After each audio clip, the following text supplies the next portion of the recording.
Bab 16, Anda dan saya. Hati-hati kalau mengambil petunjuk finansial dari orang-orang yang melakukan permainan yang berbeda dengan Anda. Pecahnya gelembung.com pada awal 2000-an mengurangi kekayaan rumah tangga sebanyak 6,2 triliun dolar. Akhir gelembung perumahan menghapuskan lebih daripada 8 triliun dolar. Sukar meremehkan betapa merusak gelembung finansial secara sosial. Kehidupan orang dikacau olehnya. Mengapa terjadi? Dan mengapa terjadi berkali-kali? Mengapa kita tak bisa belajar dari pengalaman? Jawaban biasanya adalah bahwa manusia itu rakus, dan kerakusan adalah suatu ciri manusia yang tidak bisa dihapuskan. Boleh jadi itu benar, dan jawaban itu cukup memuaskan bagi banyak orang. Namun ingat bab 1, tidak ada yang gila. Orang membuat keputusan finansial yang kemudian disesali dan sering melakukannya dengan hanya sedikit informasi dan tak memakai logika. Namun keputusannya masuk akal bagi mereka ketika dibuat. Menyalahkan kerakusan sebagai penyebab gelembung lalu berhenti di sana berarti melewatkan pelajaran penting mengenai bagaimana dan mengapa orang merasionalkan apa yang sesudahnya tampak sebagai keputusan rakus. Sebagian alasan gelembung sukar dipelajari adalah karena tak seperti kanker, di mana biopsi bisa memberi kita peringatan dan diagnosis jelas. Gelembung lebih dekat dengan naik turunnya suatu partai politik, yang hasilnya diketahui sesudah terjadi, tapi penyebabnya dan siapa yang salah tak pernah disepakati. Persaingan berebut hasil investasi itu sengit, dan semua aset pasti dimiliki orang setiap waktu. Artinya, gagasan gelembung akan selalu kontroversial karena tak ada yang ingin berpikir bahwa dirinya memiliki aset yang nilainya berlebihan. Sesudah kejadian, kita lebih cenderung menuding sinis daripada belajar. Saya tak menganggap kita akan pernah bisa menjelaskan sepenuhnya mengapa gelembung terjadi. Seperti bertanya mengapa perang terjadi, hampir selalu ada beberapa alasan, banyak yang saling bertentangan, semuanya kontroversial. Terlalu rumit untuk diberi jawaban sederhana, namun saya ingin mengusulkan satu alasan gelembung terjadi, yang kadang dilupakan dan berlaku kepada Anda secara pribadi. Investor sering mengikuti petunjuk dari investor lain yang melakukan permainan berbeda secara polos. Ada satu gagasan dalam keuangan yang tampak tak bermasalah, tapi telah menyebabkan kerusakan tak terbayangkan. Itu adalah gagasan bahwa aset punya satu harga rasional di dunia di mana para investor memiliki tujuan dan cakrawala waktu yang berbeda-beda. Tanya diri Anda sendiri, berapa seharusnya Anda membayar untuk memiliki saham Google sekarang? Jawabannya tergantung siapa Anda. Apa Anda punya waktu 30 tahun? Kalau begitu, harga yang pas harus dihitung dengan analisis aliran kas Google selama 30 tahun ke depan. Apa Anda ingin menjualnya dalam 10 tahun? Kalau begitu, harganya bisa dicari berdasarkan analisis potensi industri teknologi dalam satu dasawarsa ke depan. Dan apakah manajemen Google bisa melaksanakan visinya? Apa Anda ingin menjual dalam waktu 1 tahun? Kalau begitu, perhatikan siklus penjualan produk Google sekarang dan apakah kita akan mengalami pasar bearish. Apa Anda trader harian? Maka harga yang pas adalah bodo amat karena Anda cuma mencoba mengambil beberapa dolar berdasarkan apapun yang terjadi. antara sekarang dan jam makan siang yang bisa dicapai di harga berapapun. Bila investor punya tujuan dan cakrawala waktu berbeda, dan memang begitu di tiap kelas aset, harga-harga yang tampak konyol bagi satu orang bisa masuk akal bagi orang lain karena faktor-faktor yang diperhatikan tiap investor berbeda. Lihatlah gelembung.com pada 1990-an. Orang bisa melihat saham Yahoo pada 1999 dan berkata itu gila, sekian kali omset, valuasinya tak masuk akal. Namun, banyak investor yang memiliki saham Yahoo pada 1999 punya cakrawala waktu sangat pendek, sehingga masuk akal bagi mereka membayar harga yang konyol. Seorang trader harian dapat mencapai apa yang diinginkannya, entah harga saham Yahoo sedang $5 atau $500. Asalkan pergerakannya ke arah yang dikehendaki pada hari itu. Dan memang begitu selama bertahun-tahun. Satu hukum besi keuangan adalah bahwa uang mengejar hasil sejauh mungkin.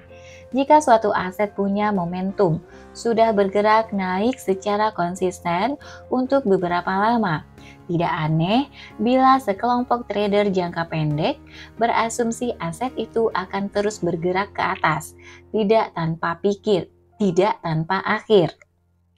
Hanya untuk periode pendek sesuai keperluan mereka, momentum menarik trader dalam cara yang masuk akal. Barulah yang lain ikut-ikutan.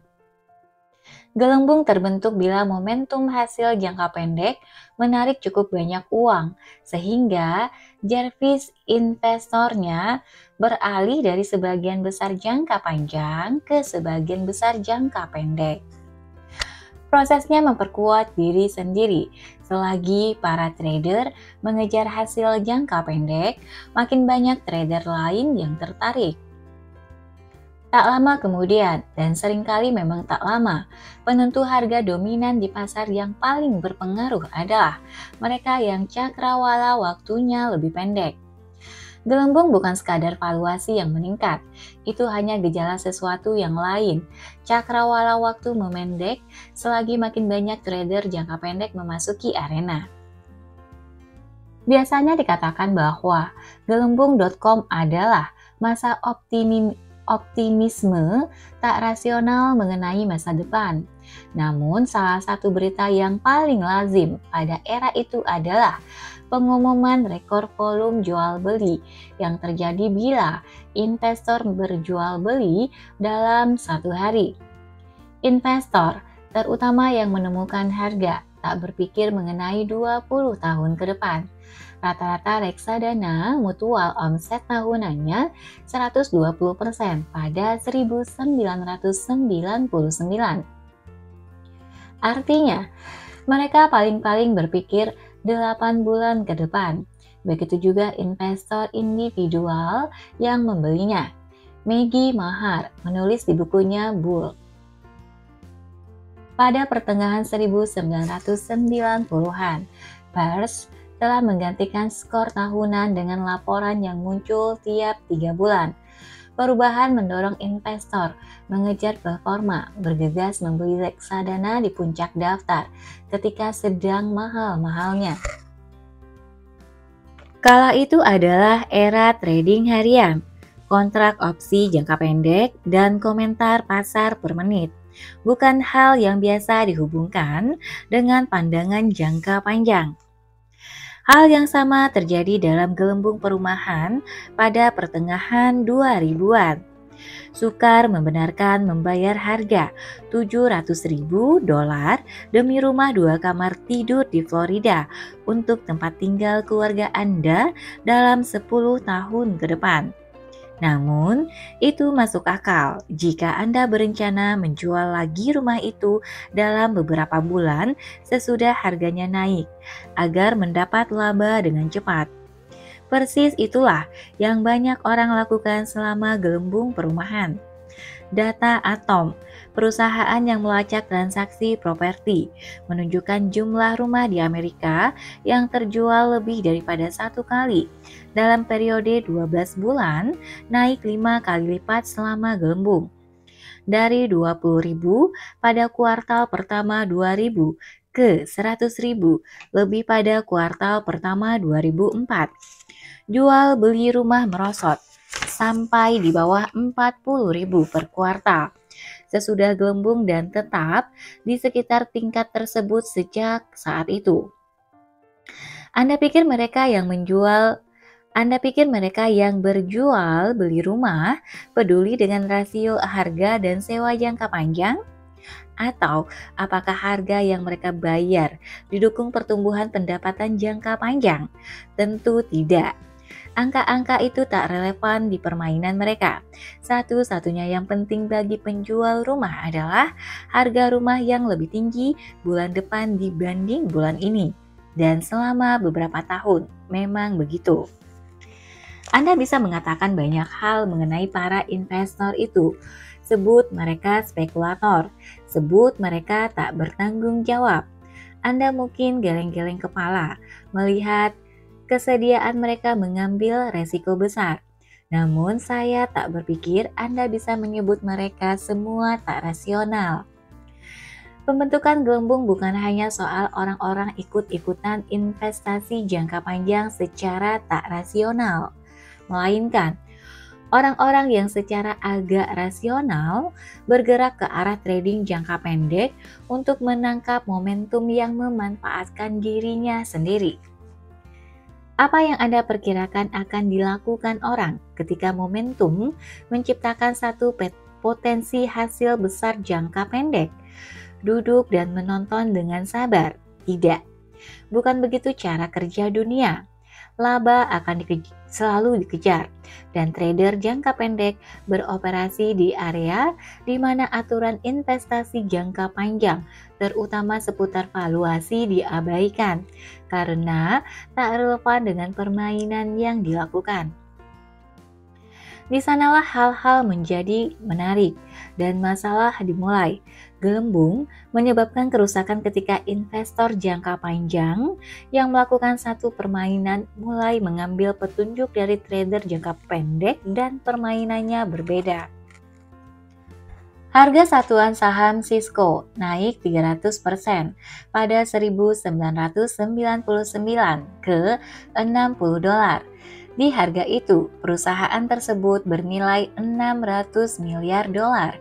Gila memang, hanya sedikit yang benar-benar berpikir nilainya sebesar itu. Pada trader harian, sekadar sedang bersenang-senang, ahli ekonomi Burton Malkiel pernah menunjukkan bahwa laju pertumbuhan Cisco yang disiratkan valuasi itu berarti Cisco bakal lebih besar daripada seluruh ekonomi Amerika Serikat dalam 20 tahun. Namun jika Anda investor jangka panjang pada 1999, $60 adalah satu-satunya harga yang tersedia untuk pembelian saham Cisco. Dan banyak orang yang membelinya di harga itu. Jadi Anda barangkali melihat-lihat dan berkata kepada diri sendiri, wow, barangkali para investor lain itu tahu sesuatu yang saya tak ketahui. Mungkin Anda mengikuti mereka. Anda bahkan merasa pintar karenanya. Anda tak sadar bahwa para trader yang menetapkan harga marginal saham melakukan permainan yang berbeda dengan Anda. $60 per saham itu harga masuk akal bagi trader karena mereka berencana menjual saham itu sebelum akhir hari. Ketika harganya mulai lebih tinggi, namun $60 bisa menyebabkan bencana bagi Anda karena Anda berencana memegang saham itu dalam jangka panjang. Kedua jenis investor itu bahkan kadang tak tahu jenis lainnya ada. Namun keduanya ada di arena yang sama, berlari ke arah satu sama lain. Bila mereka bertabrakan, ada yang terluka.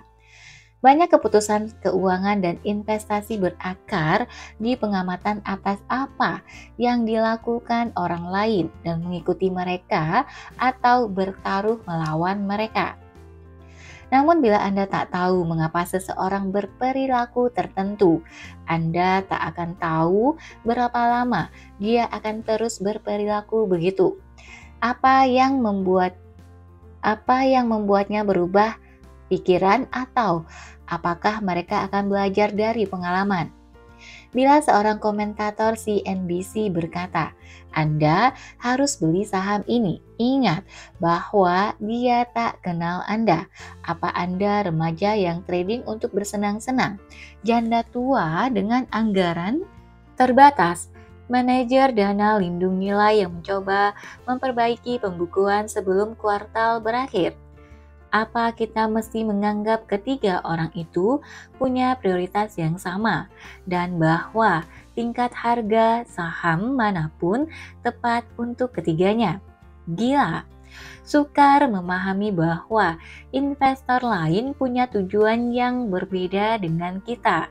Karena satu jangkar psikologi adalah tak menyadari bahwa orang rasional bisa memandang dunia dengan lensa yang berbeda. Kenaikan harga membujuk semua investor dengan cara-cara yang membuat pemasar terhebat iri. Kenaikan harga adalah obat yang bisa membuat investor sadar nilai menjadi optimis naik, putus hubungan dengan realitasnya sendiri karena tindakan seseorang yang melakukan permainan berbeda. Pengaruh orang yang permainannya berbeda juga bisa mengganggu cara Anda berpikir bagaimana seharusnya membelanjakan uang. Jadi, banyak belanja konsumen, terutama di negara-negara maju, didorong faktor sosial, dipengaruhi secara tak sadar oleh orang yang Anda kagumi, dan dilakukan karena Anda secara tak sadar ingin orang mengagumi Anda. Namun sementara kita bisa melihat berapa banyak uang yang orang lain keluarkan untuk mobil, rumah, pakaian, dan liburan, kita tak bisa melihat tujuan, kekhawatiran, dan cita-cita mereka. Seorang pengacara muda yang ingin jadi partner di kantor hukum bergengsi boleh jadi perlu penampilan yang tak dibutuhkan saya sebagai penulis yang bisa bekerja mengenakan celana tidur. Namun, bila pembelian si pengacara memengaruhi harapan saya menyusuri jalan yang berpotensi menuju kekecewaan karena saya akan mengeluarkan uang tanpa mendapat peningkatan karir seperti dia. Boleh jadi gaya kami sebenarnya berbeda. Kami ada di permainan yang berbeda. Saya butuh bertahun-tahun untuk menyadari itu. Satu hikmah yang bisa diambil di sini adalah bahwa hanya sedikit hal yang lebih penting dalam urusan uang dibanding memahami cakrawala waktu Anda sendiri, serta tidak terbujuk perbuatan dan perilaku orang yang melakukan permainan berbeda. Nasihat utama saya adalah usahakan mengenali permainan yang Anda lakukan. Yang mengagetkan, sedikit di antara kita yang melakukan itu. Kita menyebut semua orang yang berinvestasi sebagai investor seolah mereka pemain bola basket. Semuanya bermain dengan aturan yang sama.